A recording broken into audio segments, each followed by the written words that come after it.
বিদেশে এসেও যে খুব বেশি এইসব চিন্তায় যে শান্তি দেয় তা না, কিছু অশান্তি নিয়ে মনে হয় বাকি জীবন পর্যন্ত, একেবারে কবর পর্যন্ত এরকম অশান্তি নিয়েই যেতে হবে।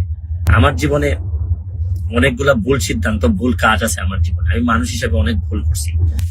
ব্যারিস্টার সুমন তার নিজের ভুল নিজে বুঝতে পেরেছেন বলে যে বিবৃতি দিলেন, তিনি বললেন যে আগামীর ভবিষ্যৎ কোন দিকে যাচ্ছে উনিও টেনশনে আছেন। কি টেনশনে আছেন উনি বললেন, উনি নাকি খুব এসব নিয়ে খুব চিন্তিত। উনি বিদেশের মাটিতে কিভাবে থাকবেন, আগামী দিনগুলো কিভাবে যাবে, সেই চিন্তা চেতনায় তিনি মানে একটা আতঙ্ক অবস্থায় আছেন। ওনার মা যেখানে থাকেন সেখানেই তিনি তিনার নিজের গাড়িতে করে গেলেন এবং হতাশার কথা বললেন যে জানি না আগামী দিনগুলো কিভাবে কাটবে। উনি এই আগামী ভবিষ্যৎগুলো উজ্জ্বল হওয়ার জন্য উনি নিজে টেনশনে আছেন, এই কথাই উনি